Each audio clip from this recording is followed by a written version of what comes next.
Oui, ton esprit qui ne peut pas mourir habite en toutes choses. C'est peu à peu que tu corriges ceux qui tombent dans le péché. Tu les avertis en leur rappelant leurs fautes. Alors ils peuvent s'éloigner du mal et croire en toi, Seigneur. Tu as agi de cette façon avec les anciens habitants de ta terre sainte. Tu les as détestés à cause de leurs actions horribles, sorcellerie, rites effrayants, cruels sacrifices d'enfants, repas de fête où ils mangeaient la chair, le sang et même les entrailles d'êtres humains. Ces initiés faisaient partie de sociétés secrètes. Tu as voulu faire mourir par la main de nos ancêtres, ces gens qui tuaient leurs enfants sans défense.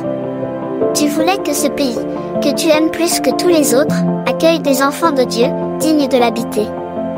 Pourtant, tu as eu pitié même de ces gens-là, parce qu'ils étaient des êtres humains.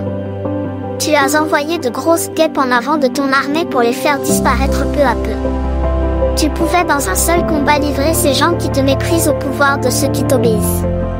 Tu pouvais aussi les faire disparaître d'un seul coup en leur envoyant des animaux féroces ou en donnant un ordre sans pitié. Mais tu as rendu ton jugement peu à peu, pour leur permettre de regretter leurs fautes. Pourtant, tu le savais, leur nature était mauvaise, ils étaient méchants depuis leur naissance, ils ne changeraient jamais d'idée. En effet, c'était une race maudite depuis le commencement. Si tu n'as pas puni leurs péchés, ce n'est pas parce que quelqu'un te faisait peur. En effet, qui peut te demander, qu'est-ce que tu fais? Qui peut aller contre ton jugement? Qui peut porter plainte contre toi parce que tu as détruit des peuples que tu as créés? Qui osera aller au tribunal pour défendre contre toi des gens mauvais? Personne, car en dehors de toi, il n'y a aucun Dieu qui prenne soin de tous. Tu n'as pas besoin de montrer que tu ne juges pas de façon injuste. Aucun roi et aucun maître ne peut s'opposer à toi pour défendre ceux que tu punis. Tu es juste, Seigneur, c'est pourquoi tu gouvernes le monde avec justice. Le fait de condamner quelqu'un qui ne doit pas être puni, te semble contraire à ta puissance. En effet, ta force est la source de ta justice. Tu es bon envers tous, parce que tu es le maître de tout.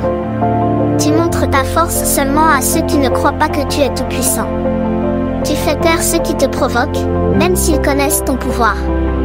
Toi, tu es maître de ta force, tu juges avec mesure, tu nous gouvernes avec une grande douceur.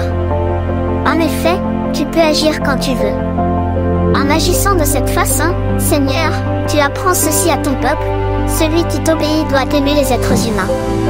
Tu as rempli tes enfants d'espérance, puisque tu leur fais regretter leurs fautes. Les ennemis de tes enfants ont mérité la mort. Pourtant, tu les as punis avec beaucoup de patience et d'indulgence. Tu voulais leur donner le temps et l'occasion d'abandonner leur méchanceté. Mais tu as jugé tes enfants avec une attention plus grande encore. C'est toi qui as fait alliance avec leurs ancêtres en leur promettant par serment toutes sortes de bienfaits. Pour nous donner une leçon, tu frappes nos ennemis de 1000 manières.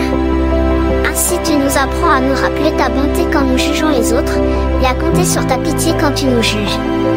Ceux qui, dans leur folie, ont mené une vie mauvaise, tu les as fait souffrir par les bêtes horribles qu'ils adoraient. En effet, ils se sont perdus très loin sur le chemin de l'erreur. Ils ont pris comme Dieu les animaux les plus laids et les plus méprisés. Ils se sont laissés tromper comme des bébés sans raison. Alors, comme à des enfants stupides, tu leur as envoyé une punition pour te moquer d'eux. Mais ceux qui n'ont pas compris cette punition légère, allaient supporter un jugement digne de Dieu. À cause de tout cela, le jugement qui les condamnait est tombé sur eux. Ces bêtes les faisaient souffrir, et ils étaient en colère contre elles. Ils étaient punis par les bêtes qui étaient pour eux comme des dieux. Alors ils ont vu clair et ils ont compris ceci, celui qu'ils avaient refusé autrefois de connaître était le vrai Dieu.